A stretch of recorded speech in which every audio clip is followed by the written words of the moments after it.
Hi, welcome and welcome back. It has been so long, too long, since my last posting, and I have missed you. I'm sorry. I was traveling over the holidays, which makes recording these sessions always more challenging. But I also took my turn with a bout of COVID. And while it was technically a mild case, I had some symptoms, and it definitely made things hard for several days. And for those of you who haven't had it, there can be residuals that just that affect you unexpectedly. It's not exactly a straight line of recovery from it. But thank goodness it is behind me. At any rate, I hope that your holidays were comfortable and fulfilling and perhaps left you with a new perspective or insight or attitude. Perhaps you even carry in your mind an image of a special moment that filled you with peace or gratitude or well-being, with that moment as inspiration, or just with the reality of today. Let us take our first break to breathe. So it's been a while, but let's find the meditative posture that works for us. For most people, that will be sitting on a comfortable chair, but not a reclining chair. For some, it may mean standing. For some, it may be lying on the ground. For some, it may be outside walking in small steps or brief steps or slow steps or in a circumscribed space. At any rate, let us be at ease but attentive. And then I always like to take inventory. And if we start at the tops of our heads, we might soften our gaze, close our eyes, and try really to release the tensions that so easily accumulate in every part of our bodies and sometimes hidden places we're not even aware of. So starting at the tops of our heads, let us just imagine that our scalps are kind of just moving around easily. We could wiggle our ears if we could wiggle our ears. We could soften our foreheads and even take a hand to smooth the wrinkles that tend to gather there. Let us release our jaws. Allow our tongues to rest limply in the bottoms of our mouths. And we might take this opportunity to roll our necks and listen to the creaks and the cracks that rolling elicits. I think this tends to be a kind of universal massaging of the neck, at any rate, that takes so much punishment. Our shoulders too.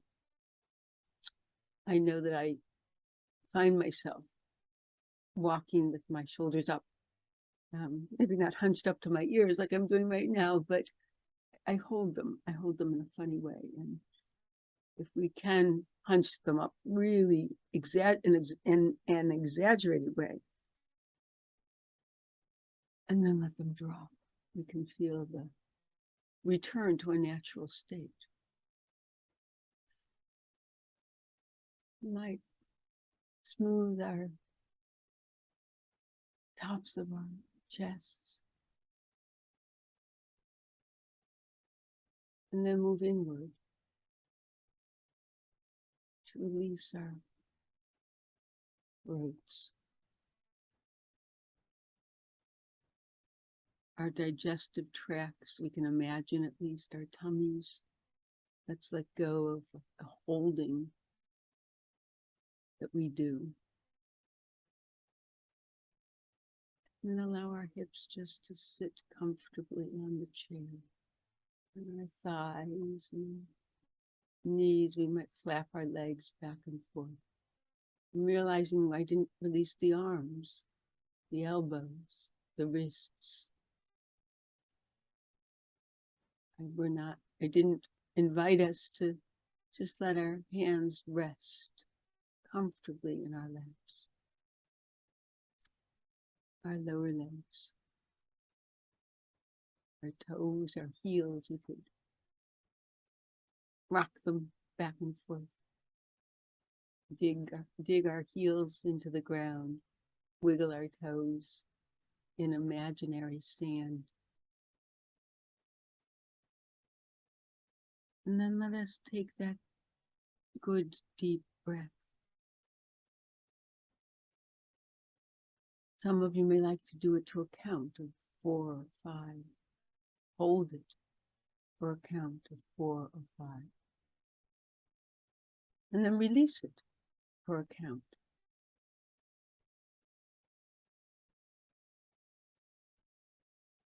Of 4 or 5 or 3, whatever works for you. It can be a way of focusing our attention.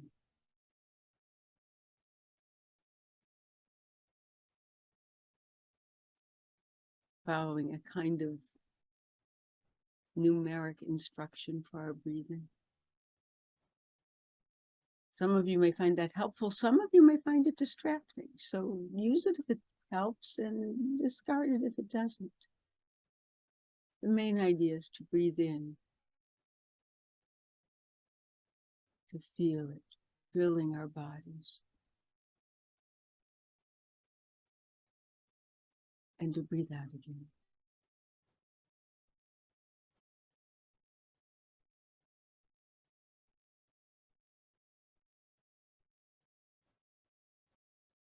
Breathe in. Just think about the breathing. Follow it. Follow it into all those spaces we just released.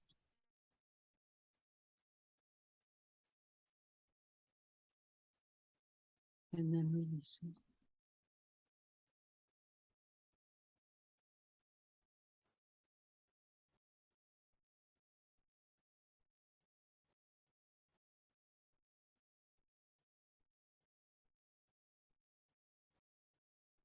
And the exhale should feel as good as the inhale. And you can play with it a bit. You can let the exhale take as long as you want, as short as you want. You could do it, let go of all the air in a whoosh, or let it mirror more carefully the way you inhale.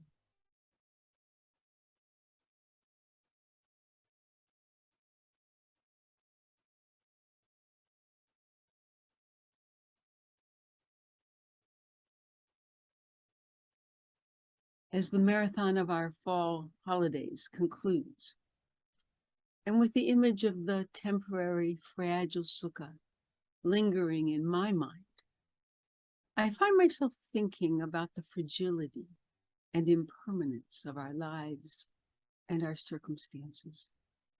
There's been a great deal written of late in books and articles about the generalized anxiety that so many are feeling, fueled by the pandemic, by world events, by the political realities in this country, by economic concerns, by climate change, and by any number of personal daily stressors, tensions, and worries. We always knew that life could change on a dime, but most of the time it didn't. It seemed that we could count on life unfolding as we more or less expected it to do. That all changed when the whole world closed down in the face of COVID. The effects of that shutdown are continuing in major and subtle ways. This year's seniors in high school have never experienced a complete year of in-person, normal school. There are children who are just now learning how to interpret facial cues and expressions, unhidden by facial masks. I have become greatly concerned about the educational experience of our children as school systems are overwhelmed with non-educational responsibilities, and too many teachers are leaving the classrooms burnt out and frustrated by an ever-increasing list of rules governing what they can and cannot teach, what they can and cannot say, and what they mostly cannot do in terms of discipline in the classroom. I was with a friend just the other day who said that she did not know where to put her thoughts because there is so much that is troubling right now. Interestingly, this year, more than one rabbi chose as their topic for one of their High Holy Day sermons the idea of the bittersweetness of our lives. As I may have already shared with you, in the aftermath of the holidays, many rabbis share their sermons on their congregations' websites, on Facebook, or with colleagues. Rabbi Karen Perlman observed that we've gotten very used to living in an uncertain world where at any moment plans can suddenly change and things can go awry. She points out how even moments of great joy can be tinged with a sad memory or a poignant realization. And moments of great sorrow can be momentarily lifted by a sweet or funny memory or anecdote. Author Susan Cain, in her book, Bittersweet, How Sorrow and Longing Make Us Whole.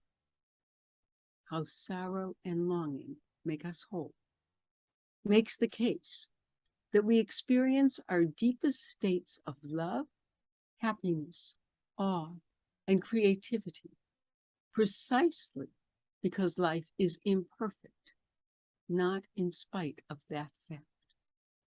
Bittersweetness is not pessimism or depression. It's not seeing the worst in every situation, and it's not being a downer. Cain describes this feeling of happy melancholy, which is what happens when we hear a beautiful, sad song. The nostalgia we experience when looking at old photos of relatives whose names we hear on a cottage list, or even the way we enjoy a rainy day. There's another expression, a poetic one, painful joy, happy melancholy. Rabbi Perlman continues, these bittersweet moments are important because there is so much pressure in our world to see the glass as perpetually half full. There is a fine line between optimism and what's known as toxic positivity, an extreme form of positive thinking, which only highlights the silver lining in every difficult moment. There may be an impulse to automatically find the best in every situation, to say that everything happens for a reason, or to look on the bright side, rather than just be in the moment. In their book, Big Feelings, authors Molly West Duffy and Liz Fosseline, write that when we embrace our most difficult feelings, we also can prevent unintentional emotional outbursts at unexpected times. They list uncertainty, comparison, and anger.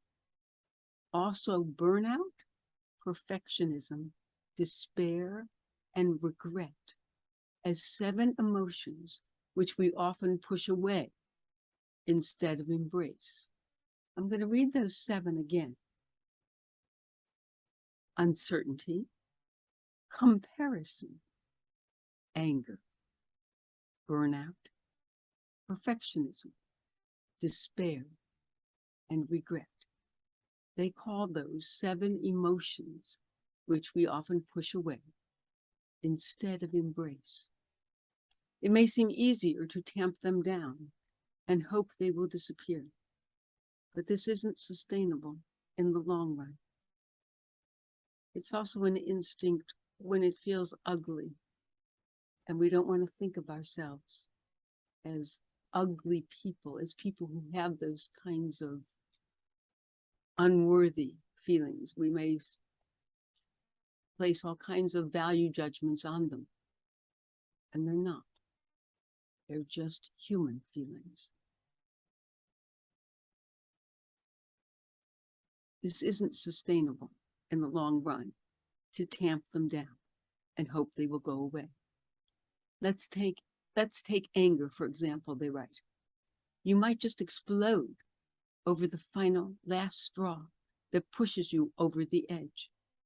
But that might not have happened if you had, when you first felt those flares of anger, stepped back, said, it's fine that I'm feeling this. What is driving my anger? And how can I address that? When I take time in that moment, later down the road, it doesn't become this huge thing that's been festering. That's what happens when we can live in the reality of the moment, when we can face its worry, anxiety, calm, or contentment, or all of it at once, and a true acknowledgement of the multifaceted complexity of any moment in our lives. No moment is pure anything. I think it is a gift to be able to hold in our hearts and minds more than one reality at a time. So as we take our final break to breathe for this session, let's consider how we might acknowledge and yet not concentrate on our current state of mind. We know we will return to our reality, but for just these next few moments, let us focus on what makes our reality possible, our breath as it goes in and out. So let us resume our postures. A quick inventory from top to bottom, letting go and releasing whatever we're holding that is tense and restricting.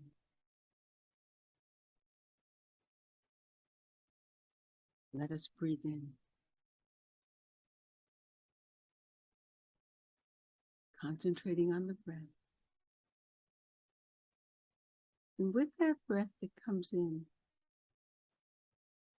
we might acknowledge that we are complex individuals.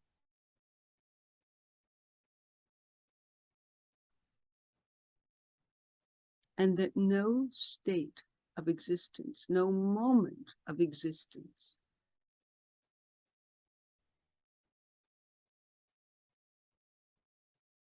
is free of all kinds of impulses and all kinds of feelings. We might be primarily joyful for something, and yet simultaneously, if we are honest, there's something else too. There's a regret, there's a missing, there's a wondering. But right now, it is this breath that fills us,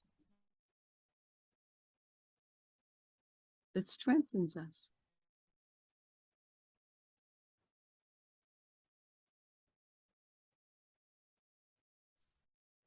We let it go.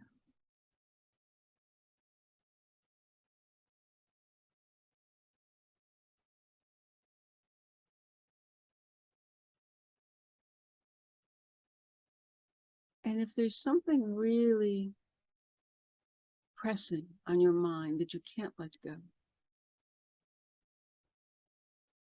Let's face it. And you might even acknowledge it. I am angry. I am angry. Or I'm disappointed today. I'm disappointed. Even as the breath comes in, you can acknowledge your present reality. I am disappointed even as this breath comes into my body. And I want to see if I could expel it on the exhale.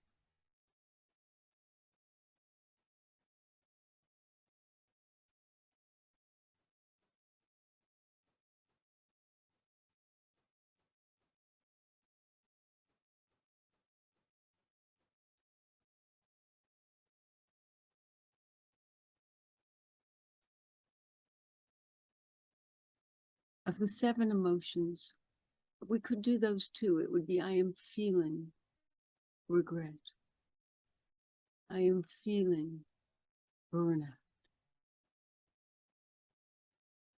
I'm feeling uncertain, even as I feel certain about the breath coming into my body and the exhalation that follows.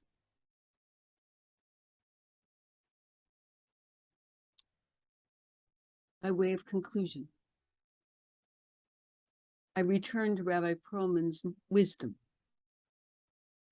There is a story in the Talmud which tells of a funeral procession and a wedding procession that meet in the center of town. There is only one road, so the question is asked, which goes first? The 11th century commentator Rashi explains that when the bride comes out from her father's home to the wedding hall, at the same time as those accompanying a dead body for burial, let the wedding party go first and reroute the funeral. On the surface, its lesson is simple. Do not postpone joy. Optimism is in our Jewish DNA. We have been a people guided by hope for thousands of years. So we let a wedding take precedence, since the joining of a couple reflects all that could be, while a funeral is the reflection of all that was. She continues, my college roommate, Rabbi Jen Gubitz, introduced this text to me with the following caveat. Were it up to me, I would rewrite the Talmudic text and do some construction work to widen the way, so that when a wedding and a funeral meet on the street, the 2 processionals could share the road. For when I stand with individuals at a funeral, there is so much loss and grief, but there is often laughter mixed with tears. When I stand with participants at a wedding, there is so much joy and gladness, but there is also often loss and grief for those whose absence is palpably felt, sorrow for letting go of children who have grown, and those who witness with joy, but long for a love of their own. The rabbis of the Talmud were writing about the bittersweet. How should a community hold such pain and such joy and let them travel on the same road? They invite us to imagine the world as it could be, as the beloved crosses the road to their chuppah, and the mourners in the funeral procession look out from their sadness through the car window. For a split second, they see one another and look each other in the eye. The mourners witness as joy proceeds. The wedding couple witness the fragility of life, and neither one's existence can steal from the other's truth, because loss and grief and joy and gladness are deeply intertwined at every moment of being human. May you have a good week. I look forward to seeing you next week and to continuing this journey through the complexity of our lives. God bless. Take care.